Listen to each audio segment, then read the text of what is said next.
الحمد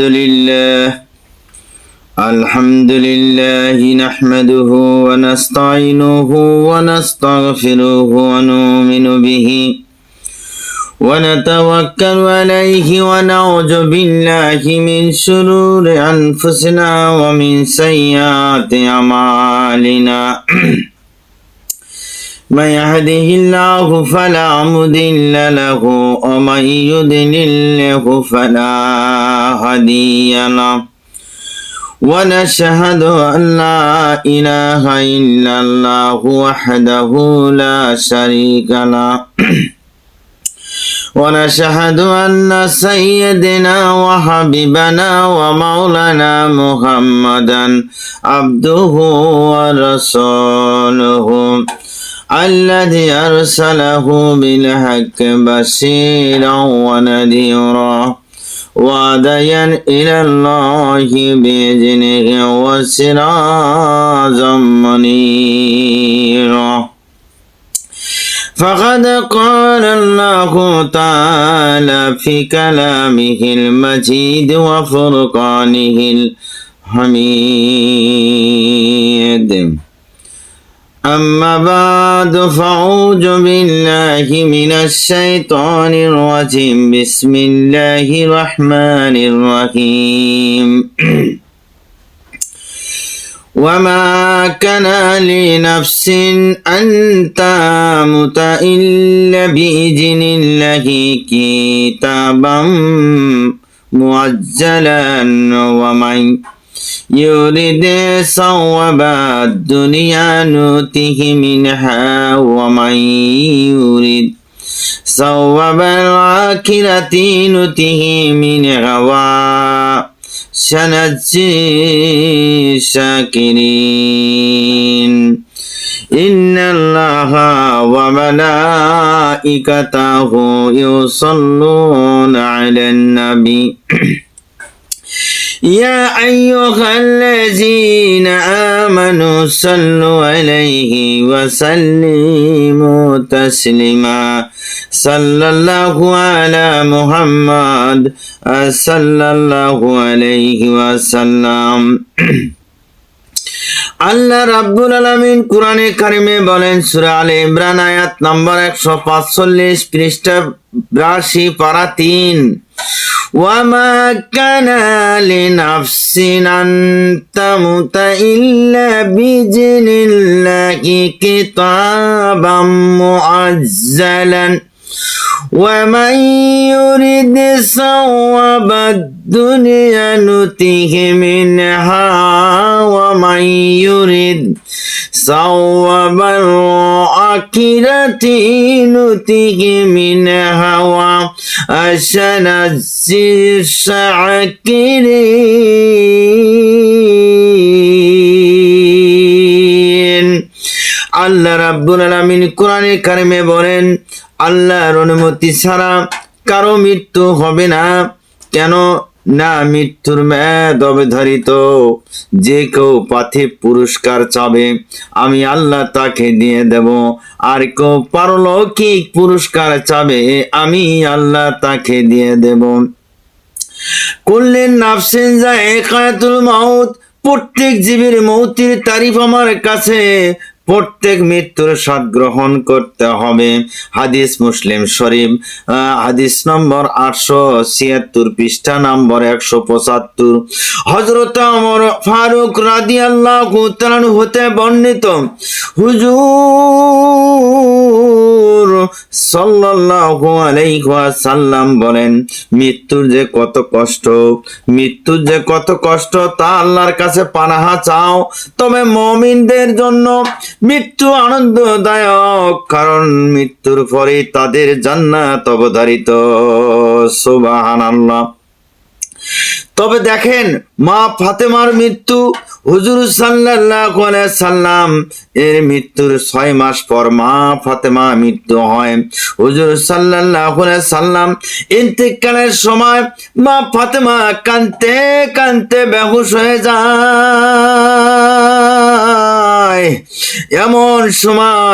হুজুর সাল্লাল্লাহু আলাইহি ওয়াসাল্লাম ডাক দিলেন, মা গো মা ফাতেমা, ও মা ফাতেমা, তোমার কানটা আমার মুখের দিকে নিয়ে আসো। তিনি তার কান রাসূলের মুখের কাছে যখন রাখলেন, হুজুর সাল্লাল্লাহু আলাইহি ওয়াসাল্লাম কি যেন বললেন তার কানে কানে, কানে কানে কি যেন বললেন। ফাতেমার কান্না বন্ধ হয়ে গেল। হযরত আয়েশা সিদ্দিকা রাদিয়াল্লাহু তাআলা আনহা বলেন, মা ফাতেমা, রাসূল সাল্লাল্লাহু আলাইহি ওয়াসাল্লাম তোমার কানে কানে কি যেন বলল গো মা, তাতেই তোমার কান্না বন্ধ হয়ে গেল। ফাতেমা বললেন, আম্মা জান, আমার আব্বা জান আমার কানে কানে বলে দিয়েছেন, মা ফাতেমা তুমি কান্দিও না, তোমার কান্না আমি সইতে পারি না। আমি তোমার সুসংবাদ দিতেছি, আমার মৃত্যুর পর সর্বপ্রথম তোমার সাথে আমার দেখা হয়ে যাবে। সুবহানাল্লাহ। তখন ফাতেমা বুঝতে পারলেন আমার আর বেশি দেরি হবে না, আমিও তাড়াতাড়ি আব্বার সাথে শামিল হতে পারবো। তাই হুজুর সাল্লাল্লাহু আলাইহি সাল্লাম এর ইন্তেকালের পর ফাতেমা 6 মাস দুনিয়াতে বেঁচে ছিলেন। কয় মাস? 6 মাস। কিন্তু এই সময়ের মধ্যে তার মুখে কোনোদিন হাসি দেখে নাই। তার অন্তরে পিতার বিচ্ছেদ বেদনা আগুন হাহাকার করতেছিল। সেই সময় সে আঘাত তিনি কিছুতেই সইতে পারতেন না। মা ফাতেমা প্রতিদিন রওজা পাকে গিয়ে জিয়ারত করতেন আর বলতেন, আব্বা গো, আপনি তো আল্লাহ পাকের দাওয়ায় চলে গেছেন, আর কতদিন আমাকে এতিম বানায় রাখবেন? আপনি হাসাইন আর হোসাইন আপনার জন্য নানা নানা বলে ধুলে গড়াগড়ি দিয়ে কাঁদে। এসব কথা বলতে মা ফাতেমা কাঁদতেন আর এসব কথা বলতেন। আমার ভাইয়েরা, হযরত আলী রাদিয়াল্লাহু তাআলা আনহু তার এই অবস্থা দেখে চিন্তিত হয়ে পড়লেন। হাসাইন আর হোসাইন মায়ের এই অবস্থা দেখে নিজেদেরকে অসহায় মনে করতে লাগলেন। হযরত আবু বকর সিদ্দিক রাদিয়াল্লাহু তাআলা আনহু এর পত্নীকে তার স্ত্রীকে ফাতেমা বললেন, আমি আপনাকে কয়েকটা উপদেশ দিয়ে যাব। হযরত আবু বকর সিদ্দিক রাদিয়াল্লাহু তাআলা আনহু ওনার স্ত্রীকে মা ফাতেমা ডাক দিলেন, ডাক দিয়ে বললেন, আমি কয়েকটা কথা বলে যাব, আপনি সেটা অবশ্যই পালন করবেন। কথা বলে যাব, অবশ্যই তা রক্ষা করবেন। আমার মৃত্যুদেহ গোসলের সময় চারিদিকে কাপড় দিয়ে একটু ঢাকনা দিয়ে ঢেকে দিবেন। আর রাত্রি যেন আমার কাফন দাফন শেষ করতে বলবেন। 3 দিন হয়ে গেলে লোকেরা লক্ষ্য করে দেখবে আর বলবে, এতটুকু ফাতেমা লম্বা ছিল, এতটুকু মোটা ছিল। এভাবে পদ্মার বর খেলাপ হয়ে যাবে।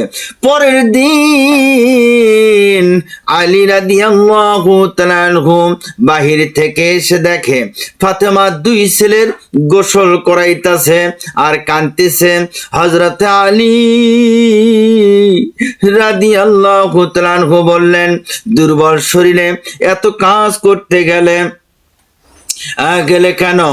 ফাতেমা বললেন, দুনিয়ার কাজ আমার শেষ হয়ে গেছে। আজ রাত্রে স্বপ্নে দেখলাম আব্বাজান আমাকে বললেন, ফাতেমা তোমার জন্য আমি অপেক্ষা করতেছি, অপেক্ষায় কাটতেছি, তুমি শীঘ্রই চলে আসো মা। ইয়া শুনে হযরত আলী শোকের তুফান বইতে লাগলো। এই সময় হাসাইন আর হোসাইন নানা রওজা মোবারকে অবস্থান করছিল। ফাতেমা রাদিয়াল্লাহু তাআলা আনহা হযরত আবু বকরের স্ত্রীকে বললেন, ছেলে আসলে অন্য ঘরে খানা দিবেন। একটু পরেই তারা 2 ভাই আসা মাত্রই অন্য ঘরে খানা দিল। কিন্তু তারা মাকে না দেখতে পেয়ে দৌড়ে এসে মায়ের কাছে খানা চাইল। ফাতেমা 2 ছেলেকে কোলের মধ্যে নিলেন, খানা খাওয়ান শুরু করে দিলেন আর অশ্রু ফেলতে লাগলেন। ওই দিন হুজুর সাল্লাল্লাহু আলাইহি সাল্লাম এর মৃত্যুর 6 মাস অতিবাহিত হয়েছিল। তারিখটি ছিল হিজরির 11 সনের 13 রমজান মাস। হযরত আলীর সাথে কথা বলার পর ফাতেমা উম্মে সালমাকে ডাক দিয়ে বললেন, আমাকে গোসলের পানির ব্যবস্থা করে দাও, আমাকে গোসলের পানির ব্যবস্থা করে দাও। এরপর গোসলের পানির ব্যবস্থা করে দেওয়া হলো। মা ফাতেমা নিজে গোসল করলেন, এরপর ঘরের মধ্যে প্রবেশ করলেন। ও আমার ভাইয়েরা, একটা নির্জন, একটা আলাদা একটা ক্যামেরা, হুজরাখানা যেখানে সব সময় নামাজ পড়তো, ওই ক্যামেরার ভিতরে মা ফাতেমা ঢুকলেন। দরজা বন্ধ করে দিয়ে বাহিরে সবাই দাঁড়িয়ে গেল। মা ফাতেমা ওই ক্যামেরার মধ্যে, ওই ঘরের মধ্যে সাদা ধপধপে একটা কাপড় পরিধান করলেন এবং পরার পর সেজদায় পড়ে রতন কুরুকুরি কান্না শুরু করে দিলেন আর বলতে লাগলেন, মাবুদ গো মাবুদ, আমার আব্বার উম্মতের গুনাহগুলো মাফ করে দাও। আয় আল্লাহ, আমার আব্বার উম্মতের গুনাহগুলো মাফ করে দাও। মা ফাতেমা এভাবে একবার কাঁদতে কাঁদতে হঠাৎ যখন ঘরের ভেতরে নীরব হয়ে গেল আর কান্নার আওয়াজ আসে না, হযরত আবু বকর সিদ্দিক রাদিয়াল্লাহু তাআলা আনহুর স্ত্রী দরজা খুললেন, ঘরের মধ্যে প্রবেশ করলেন। যা দেখেন খাতুনে জান্নাত ফাতেমাতুজ জোহরা রাদিয়াল্লাহু তাআলা আনহা দুনিয়া ত্যাগ করে মহান আল্লাহ পাকের দরবারে পাড়ি দিয়েছেন। আমার ভাইরা, মা ফাতেমা যখন দুনিয়া থেকে বিদায় হয়ে গেলেন, হযরত আলী রাদিয়াল্লাহু তাআলা আনহু কয়েকজন সাহাবীদেরকে দাওয়াত দিলেন। তার মধ্যে আবু জার গিফারি রাদিয়াল্লাহু তাআলা আনহু ছিলেন। হযরত আবু জার গিফারি রাদিয়াল্লাহু তাআলা আনহু এবার কবর খুঁড়তে লাগলেন। কবর খোঁড়ার পর আবু জার গিফারি রাদিয়াল্লাহু তাআলা আনহু কবরের মধ্যে গড়াগড়ি দিয়ে কান্না শুরু করে দিলেন। ডাক দিতে লাগলেন, হে কবরের মাটি, তোর ভিতরে কাকে যাব রে কবরের মাটি? খবরদার খবরদার খবরদার, মা ফাতেমার সাথে কোন সময়ের জন্য বেয়াদবি করবি না। কবরকে ডাকি ডেকে বলতে লাগলেন যে, কবরের মাটি, খবরদার মা ফাতেমার সাথে বেয়াদবি করবি না। কবরের ভেতর থেকে কোনো আওয়াজ আসে না। আবু জার গিফারি রাদিয়াল্লাহু তাআলা আনহু আবার ডাক দিয়া বললেন, হে কবরের মাটি, তোর ভিতরে কাকে রেখে যাব রে? তুই কত জানিস? হাসাইন হোসেনের মা, যারা বেহেশতের যুবকদের সর্দার হবে, হাসাইন হোসাইনের মাকে রেখে যাচ্ছি। খবরদার কবরের মাটি, মা ফাতেমার সাথে বেয়াদবি করবি না। কবর থেকে জবাব আসে না। এবার আবু জার গিফারি চিল্লান দিয়ে বলতে লাগলেন, হে কবরের মাটি, তোর ভিতরে কাকে রেখে যাব রে? তুই কত জানিস? তোর ভেতরে রেখে যাব বেহেশতের সর্দারিনীকে, যিনি বেহেশতের সর্দারিনী, যার হাতে বেহেশতের চাবি থাকবে। হাসাইন হোসেনের মা শেরে খোদা আলীর স্ত্রীকে রেখে যাচ্ছি। খবরদার কবরের মাটি, কোনো বেয়াদবি করবি না। কবর থেকে কোনো জবাব আসে না। এবার আবু জার গিফারি রোদন কুরু করে কান্না শুরু করে দিলেন আর ডাক দিয়ে বলতে লাগলেন, হে কবরের মাটি, তোর ভিতরে কাকে রেখে যাচ্ছি রে কবরের মাটি? তুই কি তা জানিস? রাসূল পাক সাল্লাল্লাহু আলাইহি ওয়াসাল্লাম, শেষ নবী, আখিরি পয়গম্বর, দুজাহানের বাদশা, সররে মদিনা, বুলবুল মদিনা, বাগি মদিনা, শাহি মদিনা, মক্কারি মদিনা, মা আমিনার নয়নের মনি, নবী কুল শিরোমণি হযরত মুহাম্মদ সাল্লাল্লাহু আলাইহি ওয়াসাল্লাম, ওনার কলিজার টুকরা মা ফাতেমাকে এই তোর মধ্যে রেখে যাচ্ছি।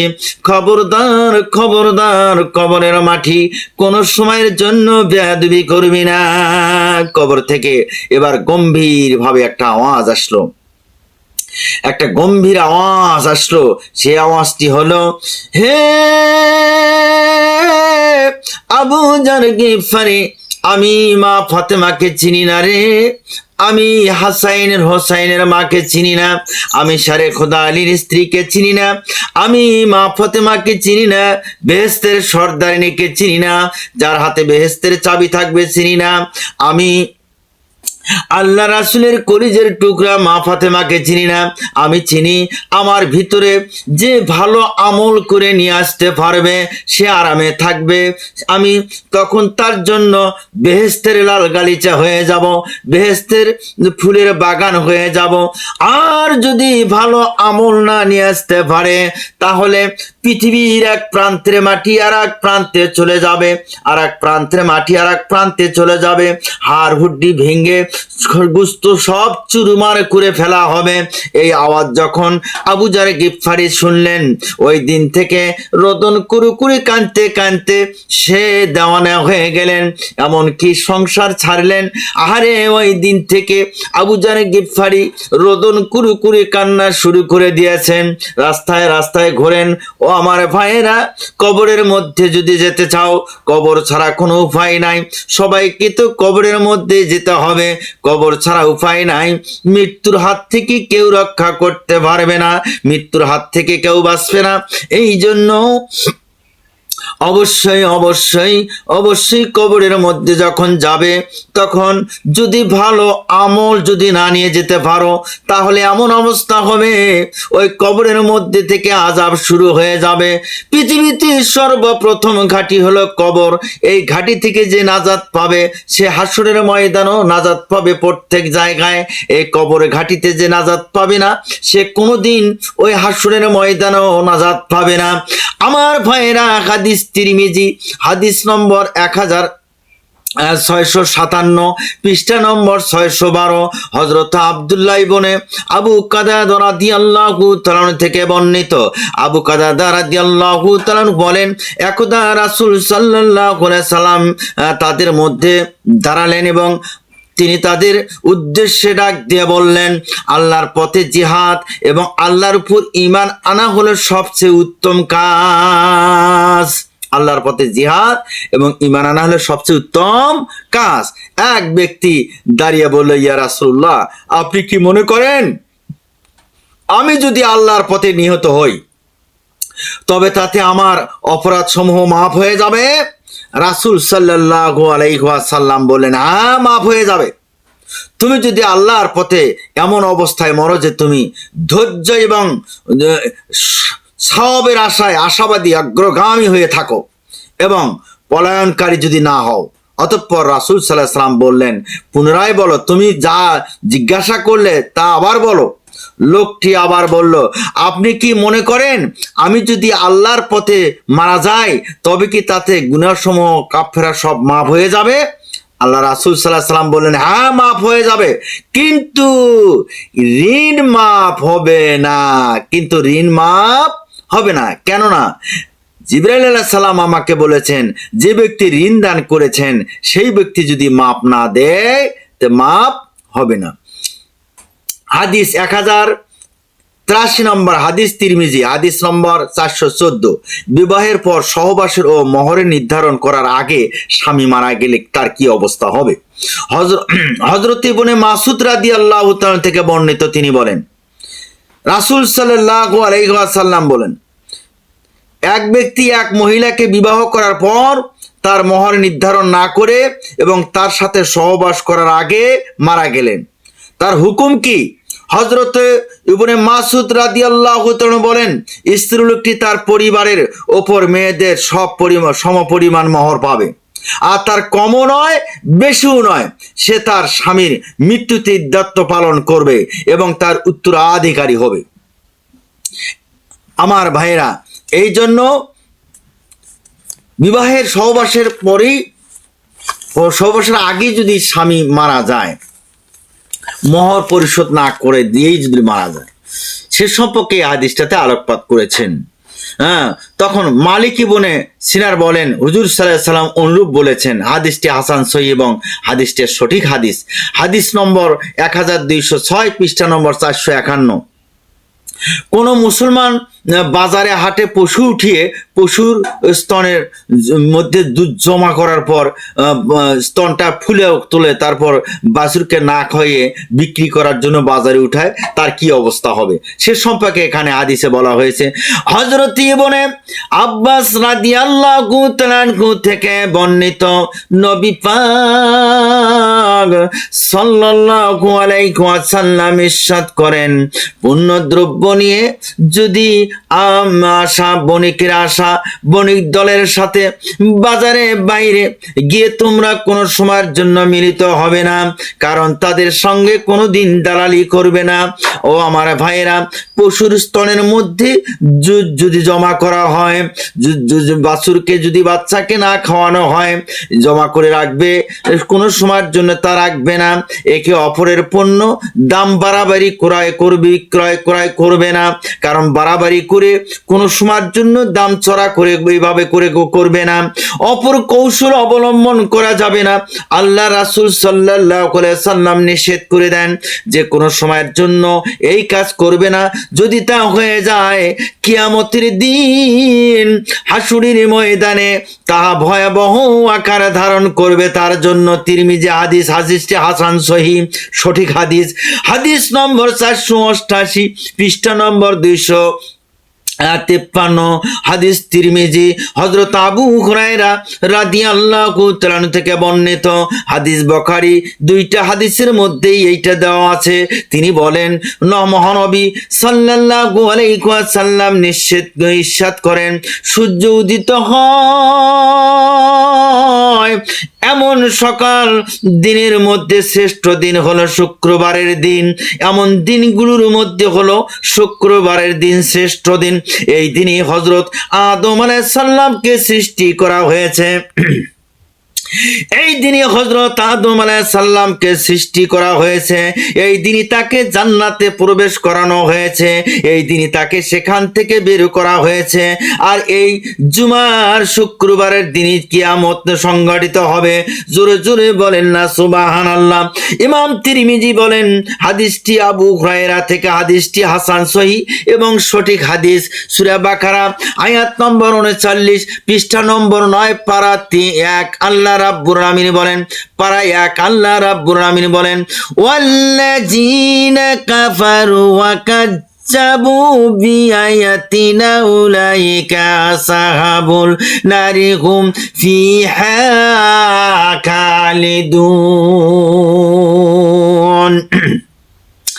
আল্লাহ রাব্বুল আলামিন বলেন, মহান আল্লাহ পাক আদম আলাইহিস সালাম ও হাওয়া আলাইহিস সালাম এর ইবলিশকে উদ্ধত করেছিল। ও আমার ভাইরা, পৃথিবীতে পাঠিয়ে দেওয়ার পর ইবলিশ শয়তান তাদের পিছু লেগেছিল। নিশ্চয় পৃথিবীতে আমার তরফ হতে হিদায়েতের বাণী সম্মিলিত কিতাব নাজিল করা হবে, নবী রাসূল গণকে দুনিয়াতে পাঠানো হবে। তোমরা যদি সে হিদায়েতের বাণী অনুসরণ করো, যদি মানো, নবী রাসূলকে মেনে চলো, তাহলে তোমরা ভয় পাও, তোমাদের কোনো ভয় নাই, কোনো চিন্তা নাই, কারণ তাহলে তোমরা সৎপথ পাবেন আর তোমাদের কোনো চিন্তা ওই সময় থাকবে না।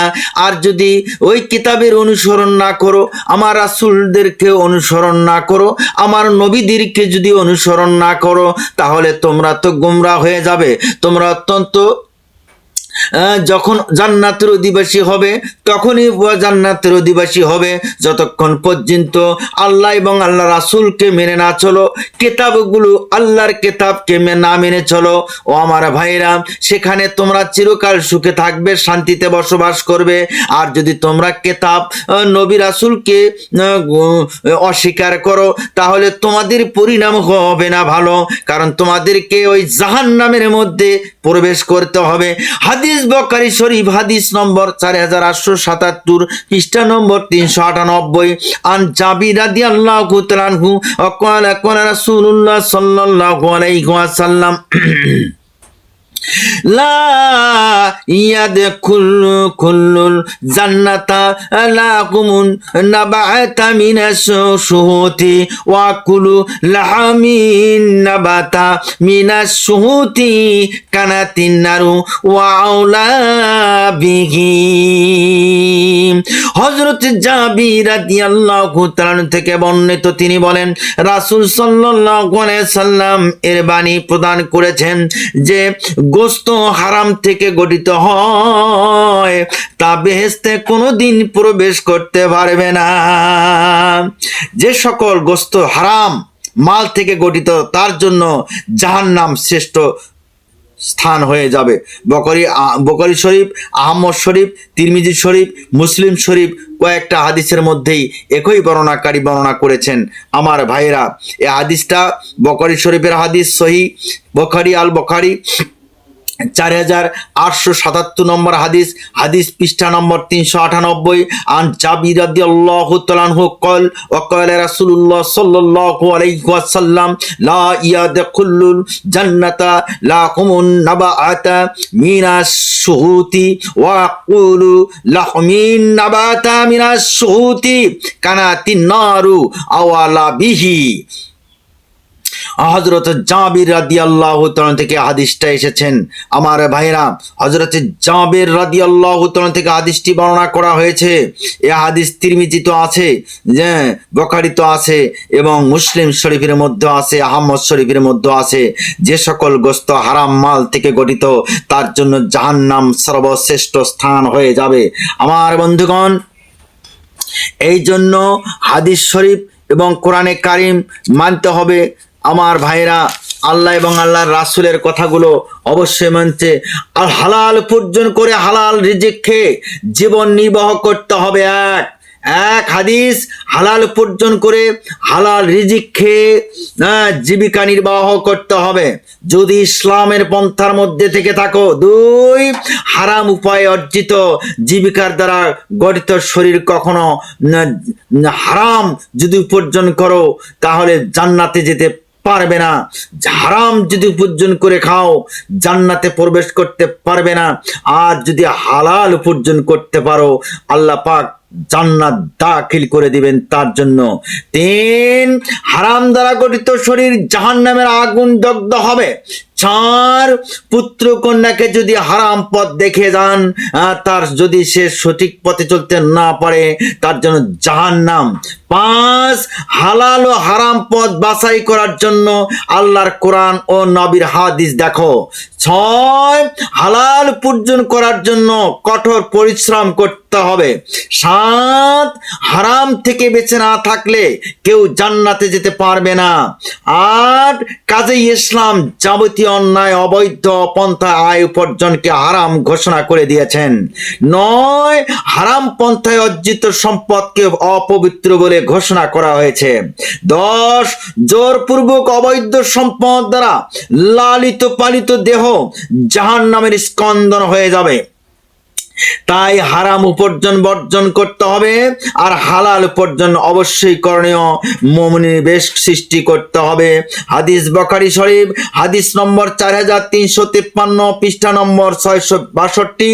প্রতিটি যুগের চেয়ে পরবর্তী যুগ আরো খারাপ যুগ আসবে। প্রত্যেকটা যুগের চেয়েও পরবর্তী যুগ আরো খারাপ আসবে। হযরত জাবের রাদিয়াল্লাহু তাআলা থেকে বর্ণিত, তিনি বলেন রাসূল সাল্লাল্লাহু আলাইহি সাল্লাম হজের সম্পর্কে বলেছেন, হাজ্জাজের পক্ষ থেকে মানুষ নির্ধারণ করে বলেছেন যে অভিযোগ পেশ করেছিলেন। তিনি বলেন, ধৈর্য ধারণ করো, কেননা মহান প্রতিপালকের সাথে মিলিত হওয়ার পূর্ব পর্যন্ত মৃত্যুর পূর্বে তোমাদের উপর এমন কোন যুগ অতিবাহিত হবে পরবর্তী যুগ অনেক বেশি খারাপ হয়ে যাবে, যে যুগের মানুষরা খণ্ড খণ্ড দলে বিভক্ত হয়ে যাবে। ওই যুগের মানুষেরা খণ্ড খণ্ড ভাবে বিভক্ত হয়ে যাবে।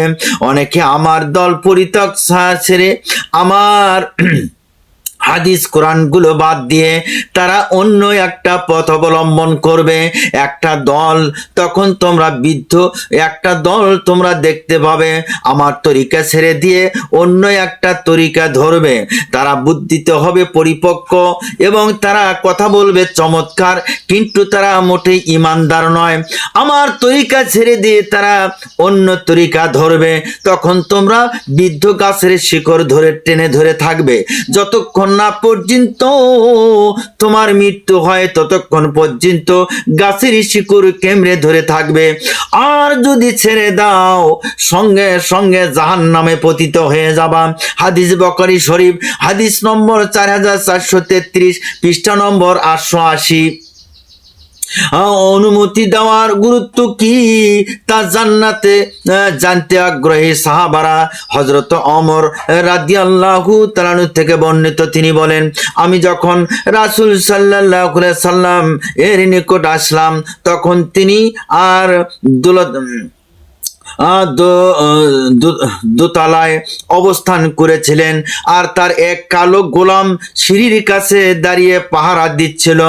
আমি বললাম, বলো ওমর ইবনুল খাত্তাব দাঁড়ানো আছে, বলো বলো আমার কথা বলো, আল্লাহর রাসূলের কাছে ওমর ইবনে খাত্তাব দাঁড়িয়ে আছে, সে অনুমতি প্রার্থী। হুজুর সাল্লাল্লাহু আলাইহি সাল্লাম বললেন, ধৈর্য ধারণ করো।